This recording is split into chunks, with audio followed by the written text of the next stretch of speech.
This is CBC Here and Now.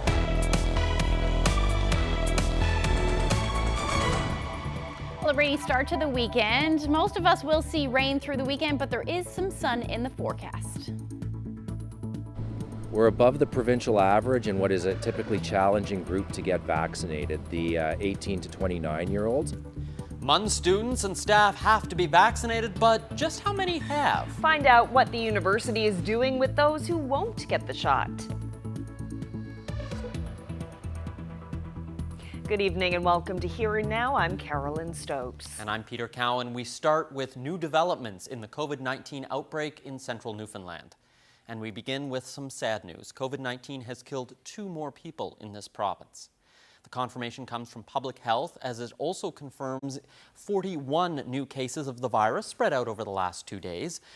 The two that passed away are in their 70s, a man from central Newfoundland and a woman from the eastern region of the province.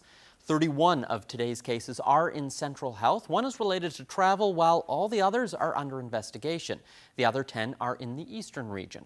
There are now 7 people in hospital because of COVID-19, 4 of them in critical care. There are 180 active cases, with an additional 2 presumptive cases that still need to be confirmed. A Pentecostal pastor in Bishop's Falls says COVID has spread through his congregation. Pastor Leroy G. At the United Pentecostal Church in Bishop's Falls says it's affected several of his 40-member congregation. He says he is vaccinated, and initially he told his congregation they should make up their own mind over whether to get the vaccine, but he's now changed his message, as you'll hear in his answer to reporter Patrick Butler. We could have probably avoided a lot of things if we'd have known earlier, but no one knew. And then the first indication that we had was not even from our church or our area. Someone that had contact and was from an area where there was an outbreak. Probably mixed. I got vaccinated and informed the congregation that was my route. I told all of them I wasn't going to make that decision for them. I told them that there may come a point in time where the government may make it for us, and it looks like they are, even for churches. So I said, you're going to make your own decisions. For those members of your congregation who aren't vaccinated, have you been recommending that they go and get their shot? Yes. So what's happening in Central? Well, Dr. Roseanne Sevier is the Acting Chief Medical Officer of Health. Dr. Sevier, I want to ask you, when you see this number of cases all linked to one group, how concerning is this? So, Peter, I know there's some concerns in the region and with the number of cases. First, I guess I'd like to say that there are cases from 2 days because we didn't report yesterday on the holiday, so that's 2 days of cases. The other thing I think that is the good news story is that all these cases are linked. So that means that we don't have any chains of non-epi-linked cases. And in public health, we really worry about those cases that we can't link together. So in this case, because we can link all these cases together, and we've been able to reach out, find those contacts, and people have been very helpful, very cooperative, then we have that we feel good about that, and I'm sure people are saying, well, why not a alert level change in this area when you see these number of cases? And that is the reason why, because we are seeing that we can link all these cases together, we can find them, we can speak with them, we can isolate them, we can test them, we can trace them. When you talk about alert levels, though, we had 1 cluster, it then went to 2, now we're dealing with 3. Why not do an alert level change for all of Central until you're confident that we're not going to see a 4th or a 5th cluster pop up? So that's a really good question. And really, what we try and do in public health, and as we move forward and we're working on, learning to live with COVID-19, we try and do the least intrusive methods possible that we can use to control an outbreak. Some of the cases in Bishop Falls first showed up in our Bay Vert outbreak. So we had a head start on that, and that enabled us to sort of draw a tight circle around that outbreak that's related to Botwood and Bishop Falls. And so we had confidence in that we were finding all those cases and that we weren't seeing any cases that had no links and that worried us in that area. So, and every day we usually do have the conversation with Dr. Dutt in the region, who's a fabulous medical officer of health out in the region on the front lines. And we have that conversation morning and evening. You know, does it look like in this area, we need to think about an alert level? Do we really need to put that in to disrupt a transmission or stop the contacts? And in this case, both morning and evenings since this arose, we felt no, we were able to be on top of things and that we didn't need to add an alert level into that area. And, you know, it's always something we'll keep considering both morning and night as we move forward. Dr. Sevier, I appreciate you joining us. Thank you very much. Thanks very much, Peter. In total, there are now more than 40 cases in the Bishops Falls and Botwood area, but as we just heard there, no change to the alert level and no changes to classrooms. Now, attendance is apparently down at schools in that area while the case loads are on the rise, but so far schools aren't switching to online learning.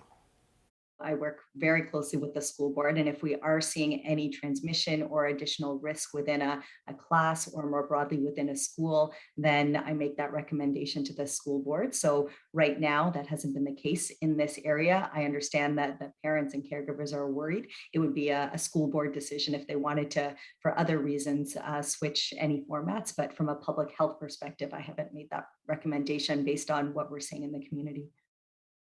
Now, Memorial University was the first big institution in the province to require vaccination, and it says the response has been positive. Most people are either fully vaccinated or on their way there.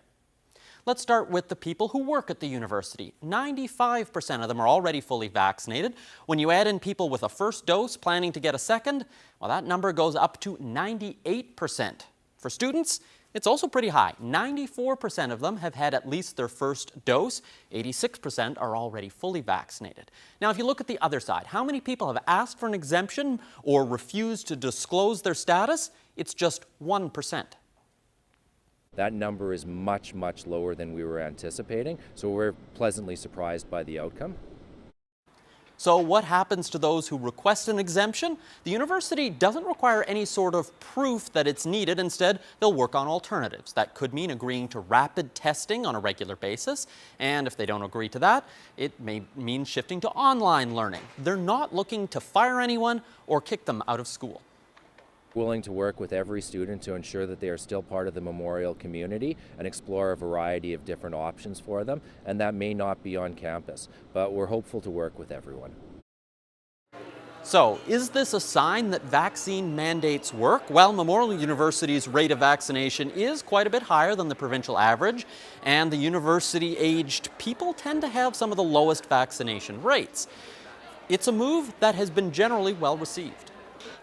It's overwhelmingly supported. We've even heard it from students. We've heard it from the uptake of vaccine clinics on the campus. Most individuals understand that this is our path to normalcy, and it's about protecting our campus community. There are the vocal minority, but those numbers are fairly small, and we're working with them to ensure that their voice is heard while understanding that this is what most of our community wants. Legislation requiring MHAs to be vaccinated against COVID-19 will be introduced later this month. Newfoundland and Labrador's Liberal government says it's one of the first things it will do when the House of Assembly reopens on October 18th.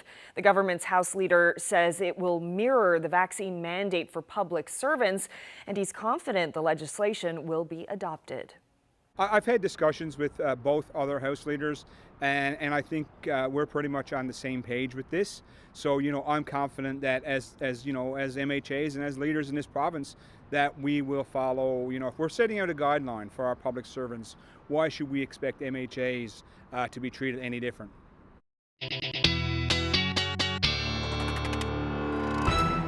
It has been raining or pouring rain for most of the Burin Peninsula today through parts of central and eastern Newfoundland as well. If we zoom in, you can see some of those showers as well working their way across the Avalon right now, and that will generally be the story as we head through the night tonight as we see those periods of rain head towards central Newfoundland and eventually the northern peninsula and southeastern Labrador as we get into the early morning hours on Saturday. And the reason for that is an upper level area of low pressure, and that is going to keep things unsettled through the weekend with the chance of showers for most of us. We will see the sun at times for areas for central eastern Newfoundland as well, but generally an unsettled pattern. I'll get into those details and we'll look ahead to the week a little later. Thanks, Ashley. Well, a drug bust to tell you about. This one is worth $2.5 million on the street, according to police. The RNC and RCMP executed 2 searches in St. John's this past week, turning up 13 kilograms of uncut cocaine. A 44-year-old man from British Columbia has been arrested and released from custody while charges are pending. In the past year, police say they've seized a total of 47 kilograms of cocaine in the province. Police are releasing some better quality photos from a pharmacy break-in in Dildo. They're hoping to catch this pair. According to the RCMP, the duo cut a hole in the side of Green's Pharmacy back on April 2nd. Police say they stole narcotics, including fentanyl patches and other powerful drugs, valued at more than $10,000. They're hoping putting out newer, enhanced photos from the break-in will help them track down the suspects. Whitburn RCMP is asking anyone who recognizes the men or has surveillance footage in the area to get in touch. Well, there's been another development in the Hickman equipment fraud scandal, a case that goes back nearly 30 years. Now, the case against Bill Parsons was dismissed today because a Crown witness was sick. It's the last court decision connected with the 29-year-old fraud. He's the last of 4 managers who were charged in court. 3 others were sentenced to house arrest in 2018. They pleaded guilty to charges that include conspiracy to commit fraud, circulating a false prospectus to defraud creditors, and selling equipment that was deemed collateral for creditors. The fraud at Hickman Equipment dates back to the early 1990s when bankruptcy proceedings in court indicated managers sold more than $100 million of heavy equipment it didn't own to cover up poor sales and financial mismanagement. Well, there are troubling findings tonight after an investigation into the construction and initial operations of 2 new provincial ferries. And now the provincial government is saying lessons have been learned and changes made. Here now Terry Roberts reports. They were launched at this shipyard in Romania with big fanfare, touted as a giant leap for the interprovincial ferry system and connections to Fogo Island and Bell Island. The MV Veteran entered service in late 2015, followed by the MV Legionnaire in 2017. An investment of more than $120 million of public money for the ships and upgrades to shore infrastructure. But in the years since, they've been high and dry on numerous occasions, prone to costly breakdowns and malfunctions, or mishaps caused by human error. During the first 3 years of operations, the 2 vessels were out of service 607 days. It's led to frustration among users and prompted the Public Accounts Committee to call in the Auditor General. It's really important for us to see departments take action when we identify issues. And this 50-page report is filled with them. The most alarming, the Department of Transportation and Infrastructure did not effectively manage construction and initial operations of the 2 vessels. A real missed opportunity with respect to project management. The Auditor General uncovered concerns she believes contributed to the significant operational delays, service disruptions, and unplanned costs of more than $4 million. A project management team that only met a handful of times. A draft project management manual that was consistent with best practices, but not used. If it had been mandatory, then, it would appear based on the evidence we found that many of the process problems we encountered would have been better managed. There was inadequate information and document management, very little emphasis on risk management. Crew training was lacking to a point where the shipbuilder issued a warning to government officials. What's more, while the ships were under construction in Romania, there was limited oversight by the department, and poor planning meant the Legionnaire was unable to begin operations on its intended route for 20 months after it was constructed because it was too big for the existing wharf, which had to be upgraded. The Auditor General says all this could have been avoided. Good project management processes will highlight those red flags and you'll do corrective action. The AG's concerns are my concerns. The department has accepted the findings and recommendations of the report. Reading that report gives me some concerns, but there's a lot of things that we've done as a department that we certainly have come a long way since 2013. The two ships were ordered by a former PC government, but the current Liberal minister says he's not pointing fingers. This is what happened then. And because of what happened then we need different checks and balances in place. And as I said, we have put some new measures in place. In addition to tighter controls in the department, Lovelace says changes to the Public Procurement Act will also protect taxpayers. We all recognize that you can do better. Meanwhile, the Legionnaire continues to undergo maintenance at this dry dock in St. John's. The minister is reluctant to give a firm timeline on when it might return to service, but officials say it should be back on the Bell Island run sometime this month. Terry Roberts, CBC News, St. John's. The International Airline Pilots Association says it's been on a bumpy ride negotiating a contract with PAL Airlines. The pilots union has filed for conciliation. It's been 2 years of negotiations trying to finalize the first collective agreement. But the union says PAL Airlines is blocking efforts to reach a fair contract. The conciliation efforts time out in 3 months. If both parties have not reached an agreement, the union says the pilots will strike, which would be around the holidays. We are frustrated for sure. I mean, we understand this is hard work and it takes time to negotiate our way through a first collective agreement. With subsequent agreements, usually there's less on the table. With the first collective agreement, you're really negotiating something from front to back, top to bottom, and it's a pretty comprehensive process. That said, there's no reason it should take this long. We want industry standard and fairness within the compensation, within the scheduling and the rest requirements, how career progression goes. We want to, there's smaller points too, including making sure that management issues our members the equipment that they need to do their jobs properly. Some of these things really should have been settled a long time ago, but they remain outstanding. These are professionals who have either dedicated all or a great portion of their professional and careers and professional lives to this airline, and they want to be recognized, and they want their contributions recognized. That's entirely fair. Well, PAL Airlines says in a statement that it's seeking an agreement that meets the needs of their employees while preserving the sustainability of their operations. The airline says it's hopeful to achieve a timely resolution. The City of St. John's has won a long-running legal battle over its decision to give heritage status to a home built more than a century ago.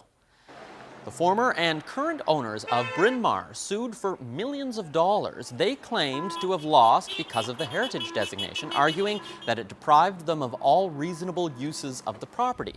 But in a decision released this week, a Supreme Court judge has ruled in favor of the council, saying the owners did not establish that the city had basically expropriated the property from them by giving it heritage status. That designation prevented the home from being demolished.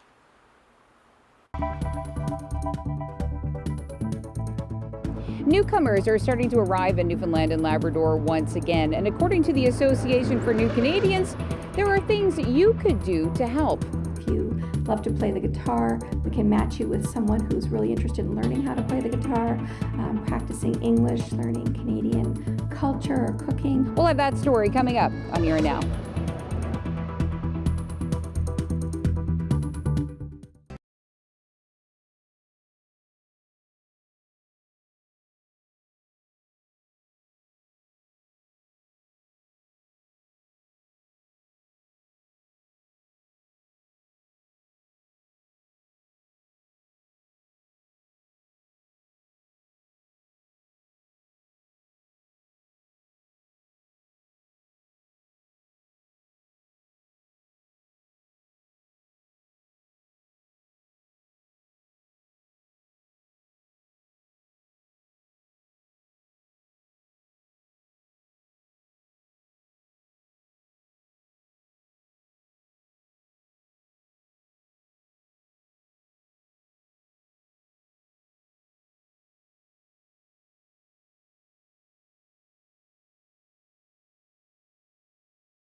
Well, it's Friday, time for the weather forecast for the weekend. But before we look ahead, let's look back at Labrador West. Yeah, you probably weren't too happy this morning when you woke up in Labrador. Look at that. This was the scene in Lab West this morning.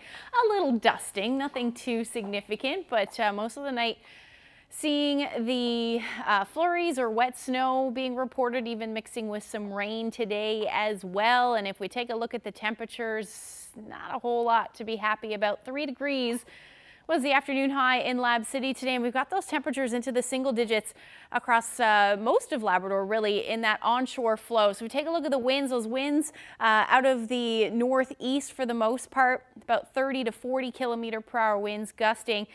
Factor in that with those cool temperatures, there's actually a wind chill. It's feeling more like 3 degrees in Cartwright, 2 in Happy Valley Goose Bay, and for you in Lab City, it is feeling more like -1. And the reason for that is we've got an area of high pressure to the north that's funneling in all that cooler air, meeting with some of that precipitation.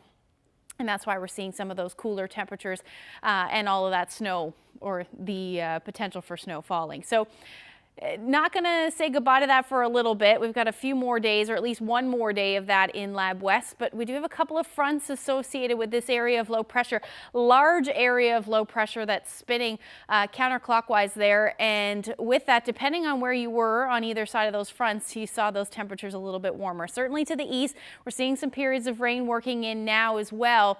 And that will generally be the story as we head through the night tonight. If we take a look at the future tracker, those showers are going to continue for most of the evening tonight, and they're going to head a little bit further north. Some heavier rain at times through the overnight period for areas through central as well as the northern peninsula, and then eventually we're going to see that towards southeastern portions of Labrador in the early morning hours as well.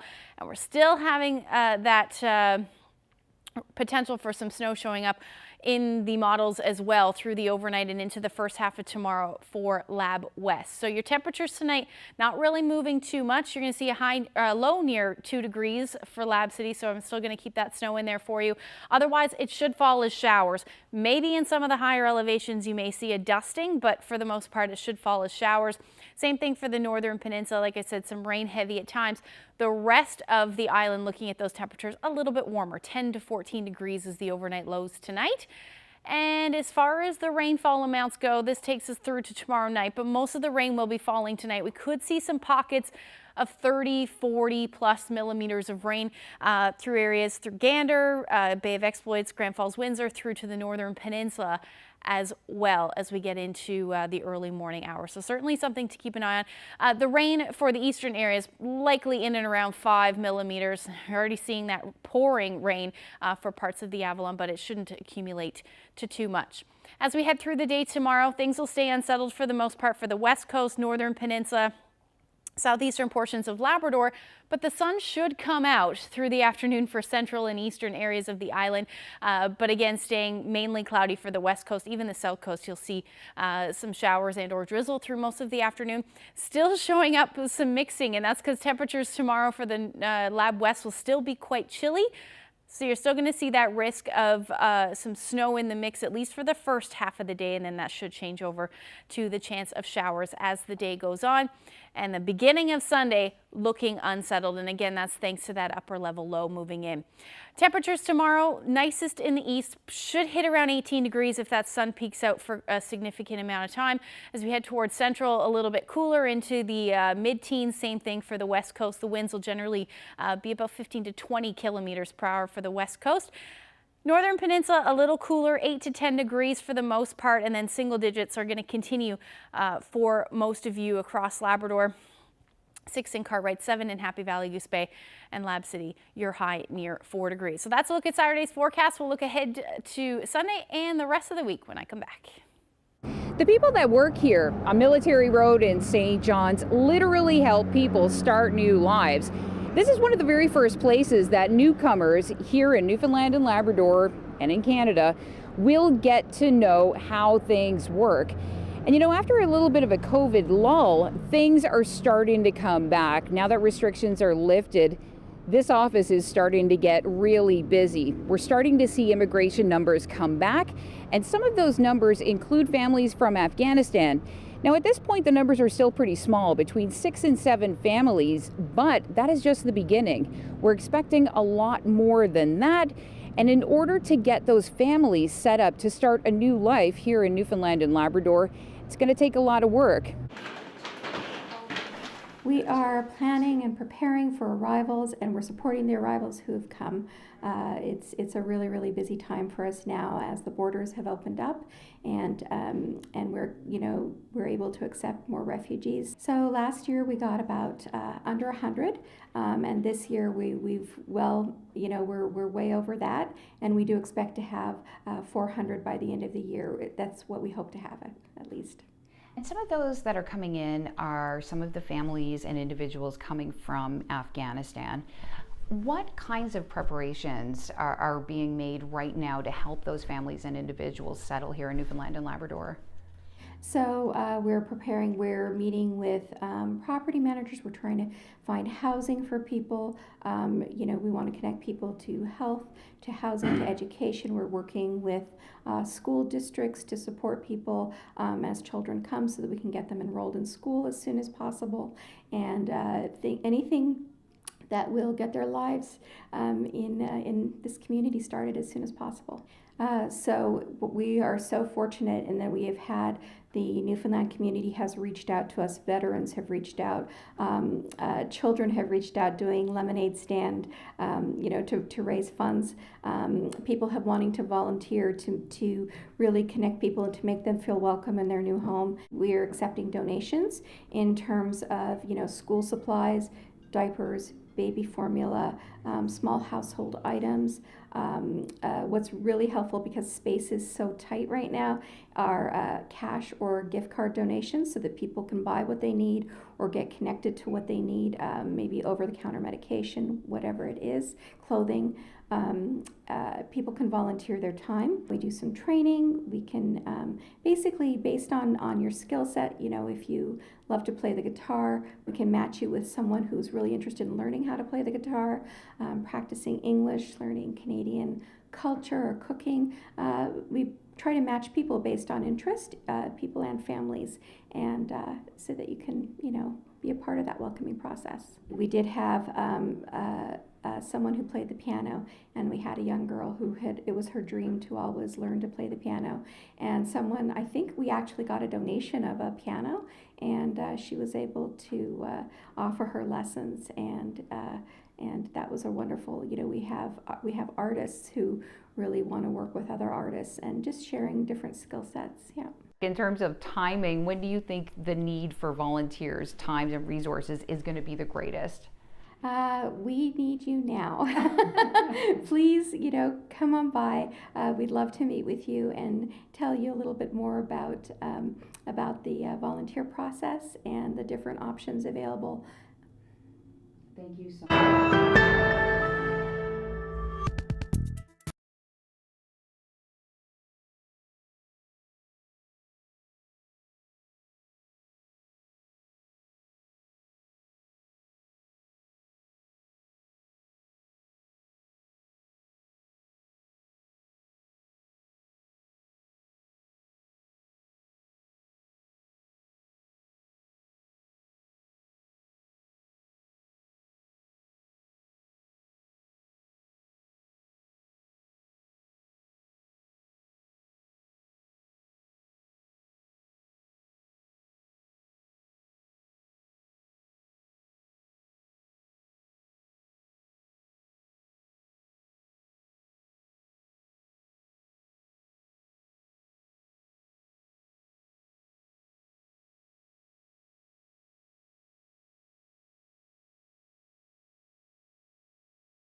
we're still doing local testing in Bayvert and Twillingate, and also, of course, in Grand Falls, Windsor. So there's additional testing and just ongoing. People are, if you have symptoms, we only know about people when they get tested, and we want to be able to support them and find contacts. So that's kind of I think the other message. And then the overall always message is book your vaccine. Well, that's Central Health's medical officer, Dr. Monica Dutt, urging residents to get vaccinated as cases continue to rise in that region. As we mentioned earlier in the show, the provincial government will mandate that all MHAs be vaccinated against COVID-19. Legislation will be introduced later this month. Here Now's Mark Quinn spoke with Government House Leader Steve Crocker about that decision. So when the House reopens, one of the first pieces of business we're going to do on the 18th is bring forward a motion that would reflect MHAs having to work under the same guidelines as that of any public servant. So that will be a decision of the House, but a motion that we will, as government, be bringing forward on October the 18th. So if I understand correctly, government can't actually mandate this. It has to be legislation. It has to be a motion of the House. So government cannot mandate the House of Assembly, and MHAs are the masters of the House of Assembly. So, but as government, we will be bringing forward that motion on October the 18th that MHAs be treated and use the same guidelines as other public servants. And why is the government introducing this legislation? Well, I think it's important for us to lead by example. We're going to be asking our public servants to follow a vaccine mandate, and it's only right for us to follow the same mandate. Is there any concern that some MHAs may not be vaccinated? Well, I guess that would be an individual concern, and again, no different than members of the public service. I'm certain there are people in the public service that would have exemptions, but again, as a government, we will be bringing forward that motion on October the 18th.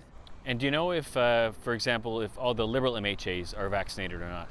I'm not privy to individual health records and health information, but again, I guess that will be something for individuals to decide. But we will bring forward a motion so that we're treated the same as other public servants.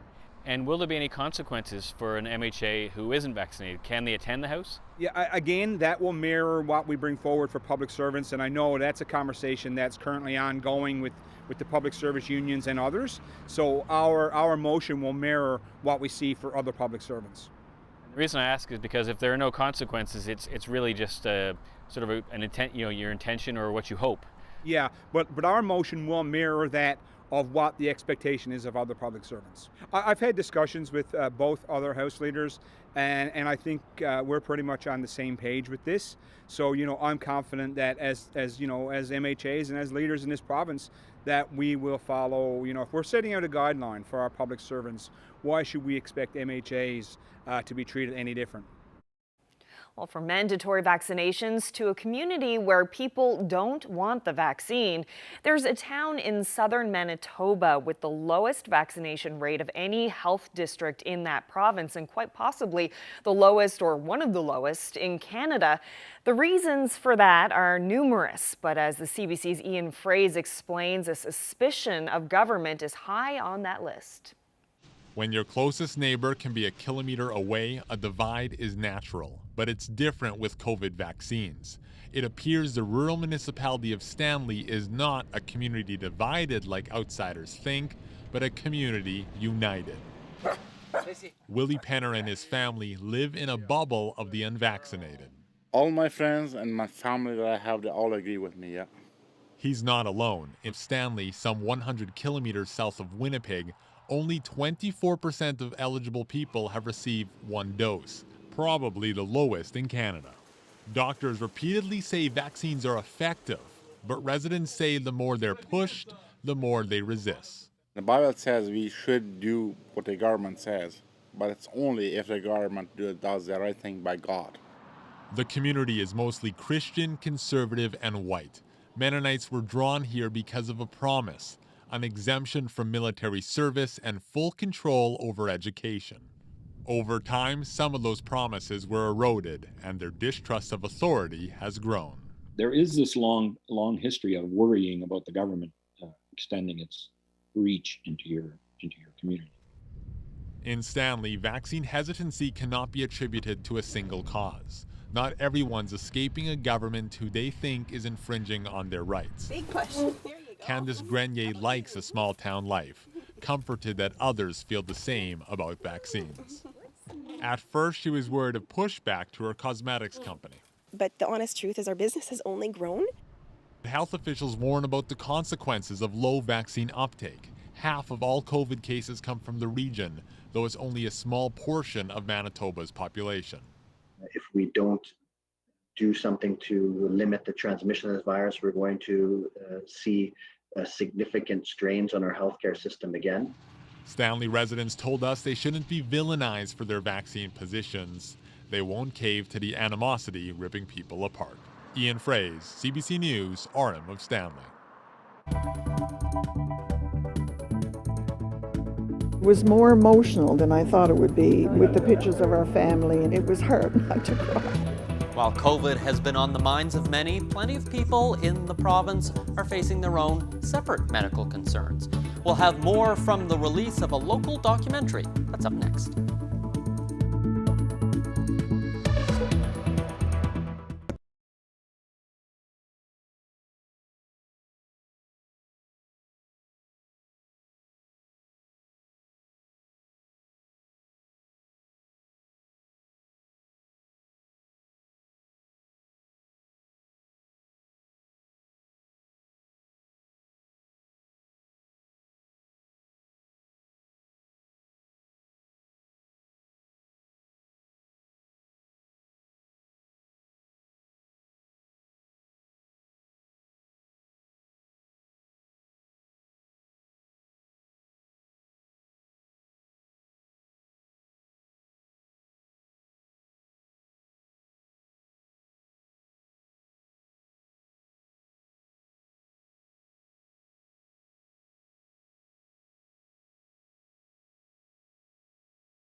September is Ovarian Cancer Awareness Month, and to mark it, a local group has launched a documentary featuring personal stories of women who've dealt with cancer.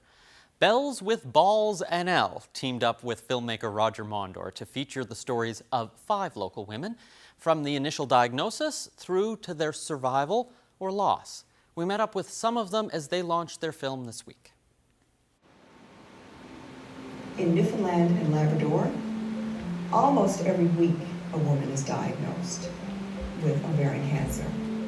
So about 3 years ago, at a private function, Roger Monder came to that function, and the very next day he messaged Bonnie and I and wanted to get involved with our organization. And after 8 hours of interviews, Roger surprised us just a few months ago with an actual documentary, and that's what we're here today for, is the launch of the documentary. And it tells the lives, the stories of 5 Newfoundland women who have somehow come in contact with ovarian cancer. When she told me that it had spread to my, pelvis and everything, and she told me very upfront that she may open me and close me up because there's nothing they can do. That really stunned me. It brought out a new dimension to our love, so we survived together.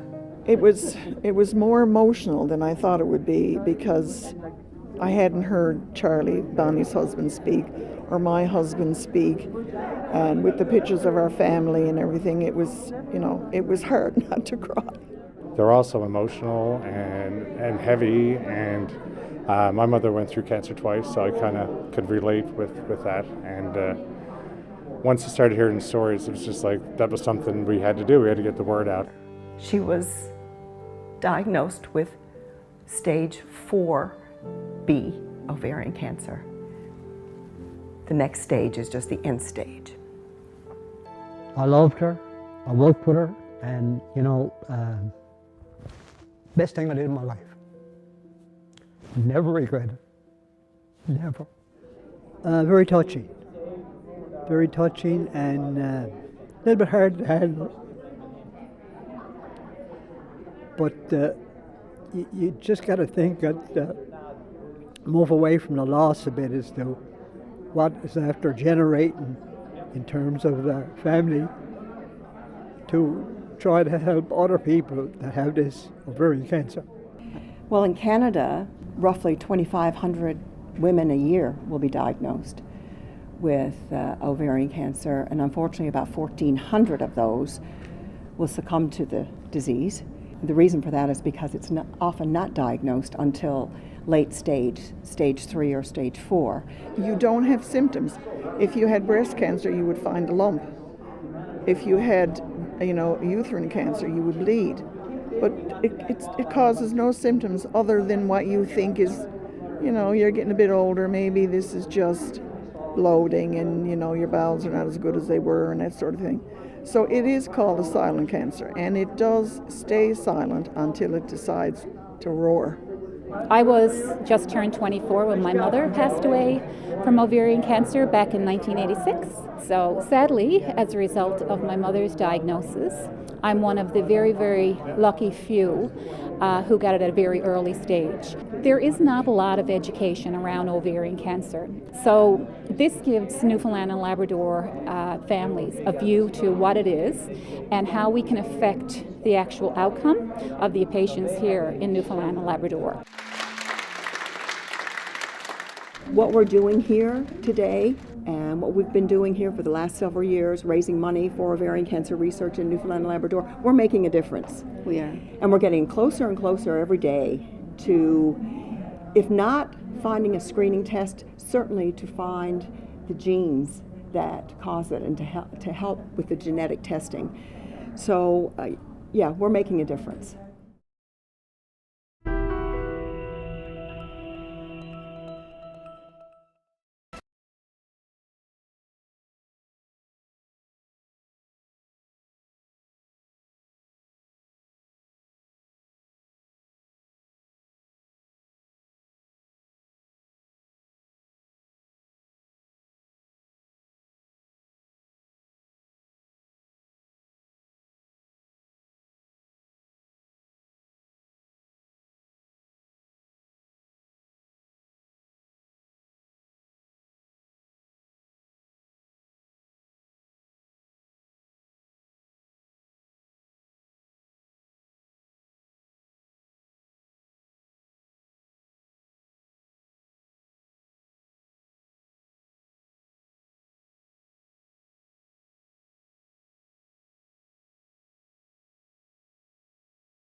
Lots of people celebrating this week. Congratulations to Brian and Sylvia Griffiths of Blaketown, who are celebrating their 50th anniversary today.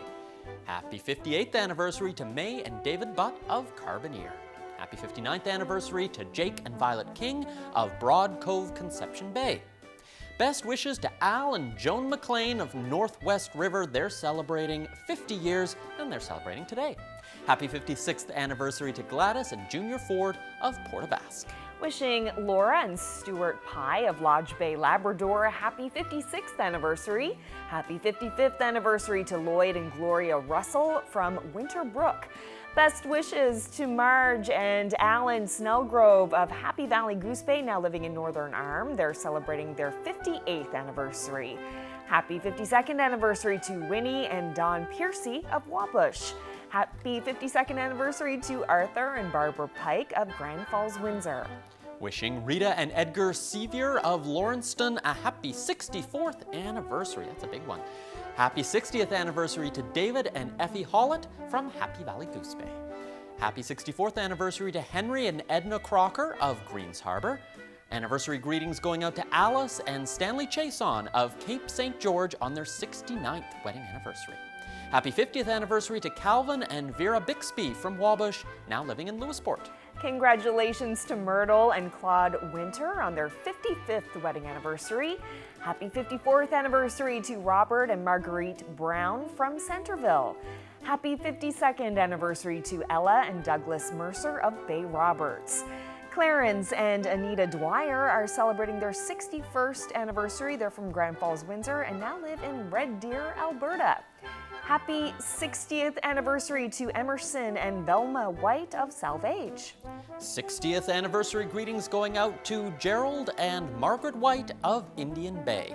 Happy 55th anniversary to Howard and Karen Watts of Norris Point. It's a 57th anniversary for Ward and Verna Pye of Lodge Bay.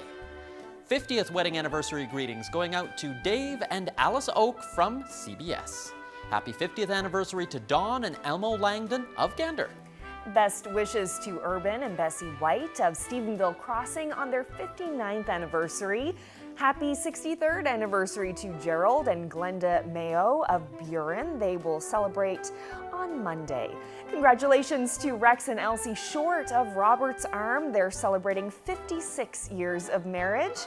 Happy 69th anniversary to Garfield and Honor Hounsel of Wareham. Now to some birthdays. Happy 95th birthday to Bessie Taylor of Raleigh, now living in St. Anthony. Happy 92nd birthday to Ray Benson.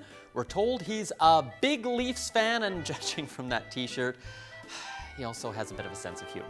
Birthday greetings going out to Nellie Power. She's turning 93. Happy birthday to Maud Reed. She's celebrating her 92nd birthday.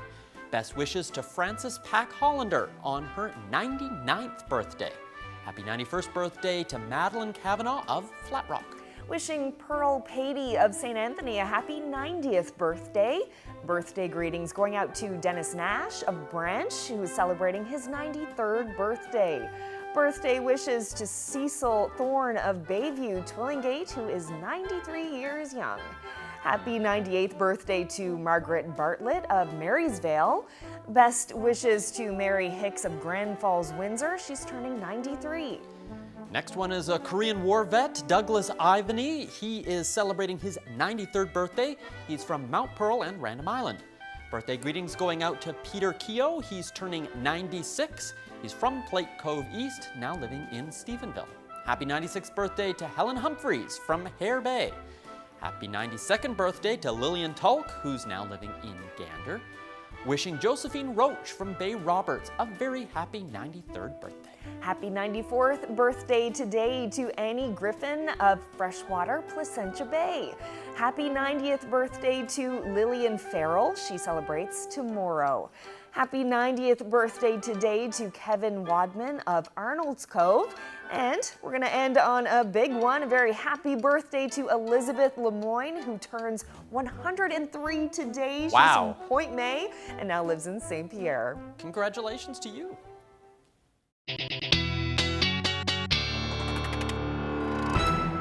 103. That is impressive. Very much so. Yeah. Well, it's time for the long range forecast. Tomorrow's going to be pretty nice here in the east. How is Sunday looking? Yeah, it's going to start wet, but we should see some sunshine, and things will stay generally unsettled for the most part on Sunday. Unfortunately, we're looking at that chance of showers sticking around. Let's take a look at the future tracker for Sunday. So there's those showers I was talking about. That area of low pressure will slowly move offshore as we get into the weekend, or at least the end of the weekend, and generally looking at those showers sticking around. Same thing for Labrador, except your weather is going to gradually improve for northern and Lab West as we get into the afternoon hours, and that's because the ridge of high pressure is going to start to move in. It should clear things out.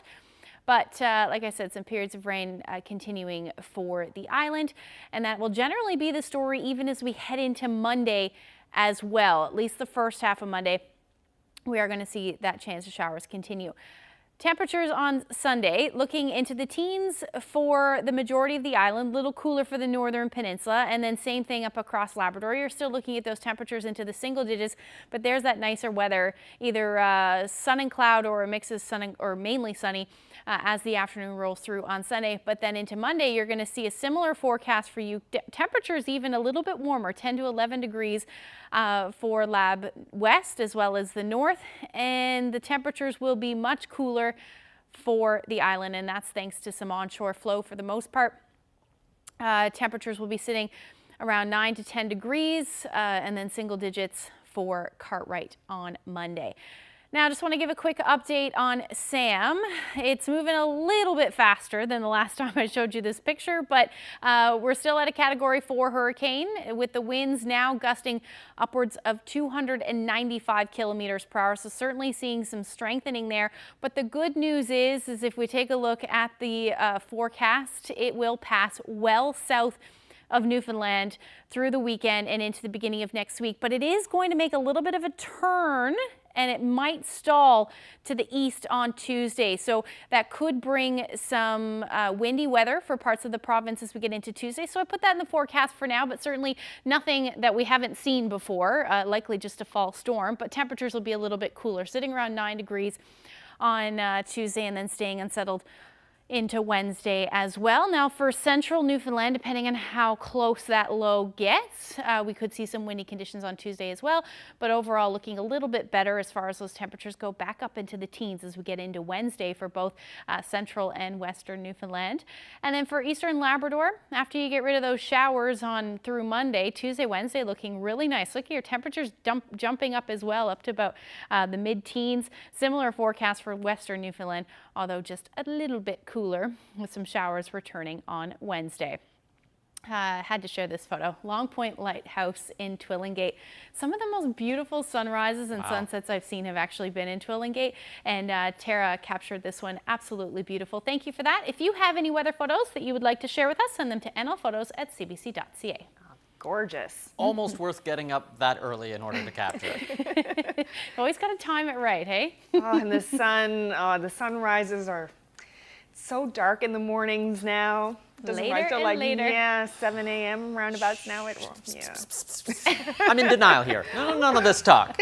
Summer will last forever. September was such a great month, though, wasn't it? Weather-wise, absolutely. We had some storms, but I'm counting on October to be great. Yes. Have a good weekend, everyone. Good night. Good night.